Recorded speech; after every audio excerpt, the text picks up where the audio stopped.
What is going on, Locks Mob, and welcome back to the Locks DFS NHL Breakdown. I'm your host, Narang, and I'll be breaking down this 5-game main slate for Tuesday, January 22nd on DraftKings, FanDuel, and PrizePicks. Before I do that, though, if you do want to follow me on Twitter real quick, you can do so right here at ReallyAddy. That's where I'm just going to tweet about hockey, football, basketball, sports bets, etc., etc.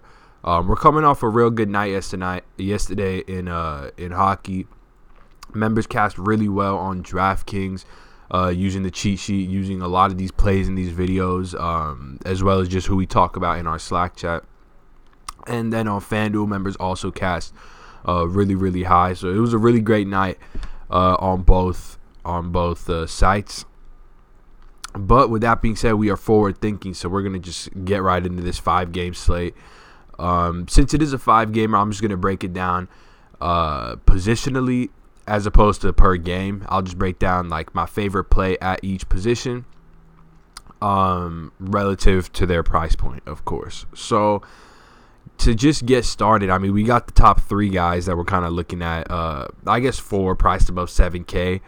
And I think any of these top 3 are viable for if you want to pay up for one of these top 3 guys. I think most of the time, or I think a lot of the time, I've told you guys to come down into sort of this middle range. I think there's a lot of value at this middle range too, but I do think one of these top 3 guys should probably be in your lineup. McDavid being at home versus Detroit, I mean, enough to be really said about that. The thing with McDavid is he's got line mates that I think you can maybe get some McDavid exposure for cheaper, specifically through Ryan Nugent-Hopkins in the mid-price center range. He's 6.1K. So if you do want to fade McDavid, I'd make sure you have RNH so you have at least some exposure to him, maybe some Darnell Nurse. But as we know, Detroit, one of the worst teams in the league, expected goals against per 60-wise. Now they're on the road where they get a little bit worse. Oilers open up with a 3-4 team total and some heavy reverse line movement in Detroit's favor. They've received 26% of the bets as they move from for 2.7 projected goals to 2.8. I expect that to keep ticking a little bit up if this RLM holds true. And I can buy into it. I mean, Detroit's a pretty good hockey team. They've got talent up and down it, led by this guy, Dylan Larkin. I'll say this. If you want secure minutes, if that's what you're looking for, this isn't NBA where minutes just equals value, but it certainly does help. If you're looking for secure minutes, Dylan Larkin and Connor McDavid should be where you start. Look at these minutes that Dylan Larkin plays. 25 last game, 21.5, 22, 21.3, 23.2, 21.5, 22, 22.5, 22.4, 26. So never below 20, never even below 21.5, or never below 21, which is absurd for an offensive player. This dude literally, like, he has a timeshare on the ice, and he vacations there every day. So I am all aboard paying up for Dylan Larkin if you want to. His price is a little bit more reasonable on FanDuel at 6.9K. There's a lot of options above him than it is on DraftKings, but there's only 3 guys priced above him. So maybe he's more of an option over there. And then, as always, Calgary won. You already know what it is with Calgary won. I mean, they're projected for 3.8, tick down to 3.7 goals. But they should be in a really high-pace, high-tempo matchup versus the Carolina Hurricanes, who we know like to push the puck. So I think this game could have a lot of goals in it. And just getting exposure to Calgary 1 on a 5-game slate means you're probably going to end up in pretty good shape as the night goes on. Coming down a little bit cheaper, though, 2 guys I want to talk about in the mid-range. One, Jonathan Toews. He is skating on the line with Patrick Kane and Drake Caggiula, which in and of itself, the fact that he's skating with Patrick Kane elevates him to a much better play than when he was on his own. Kind of centering whoever he was centering, Cahoon and Saad or whatever. None of them are Patrick Kane. So to get Jonathan Toews with that Patrick Kane exposure at 5.8K, I think that's elite exposure to Patrick Kane if you don't want to pay up 8K for him. And then in the little low value range, I'm really intrigued by the second line for Carolina. Lucas Wallmark, Andrei Svechnikov, and Brock McGinn. All 3 of them correlate with each other on the second-team power play as well.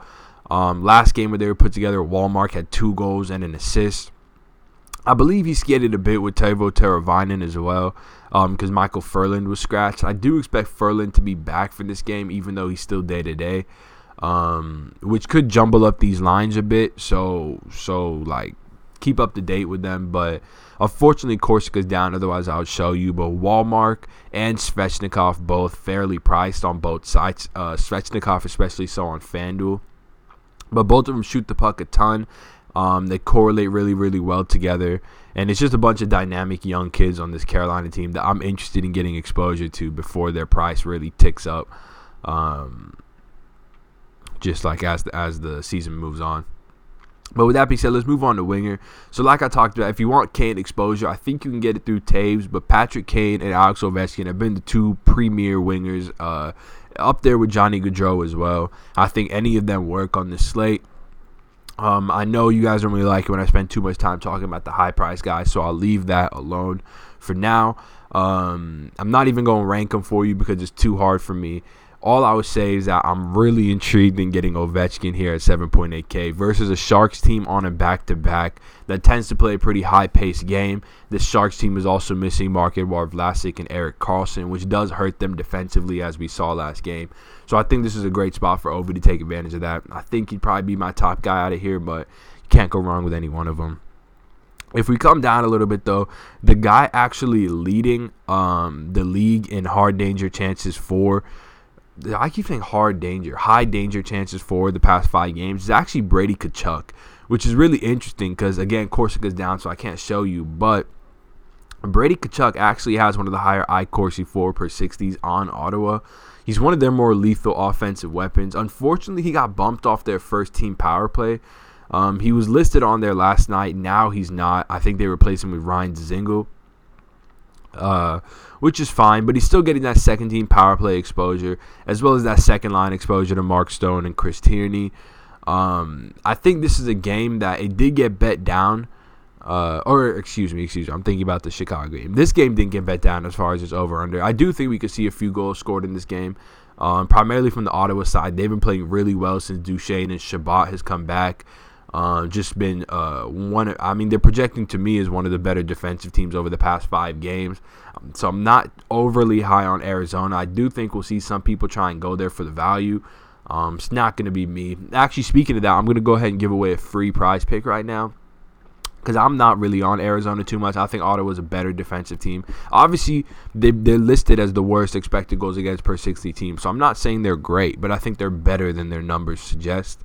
And with that being said, I do want to get the under on Alex Galchenyuk. So the thing with Galchenyuk is he's been dropped to that third line, skating with Garland, who I actually like and wheel. It's not a bad line, and obviously he still gets his first team power play exposure, but I'm just not that interested in him getting over 3.5 fantasy points. That's going to require him recording a point, putting a few shots on net, and I just think he comes in under this. I think he doesn't have a great game. So I do think betting the under on Alex Galchenyuk, that'll go ahead and be my free prize pick of the day. I went ahead and I've already posted my 2 prize picks for our members.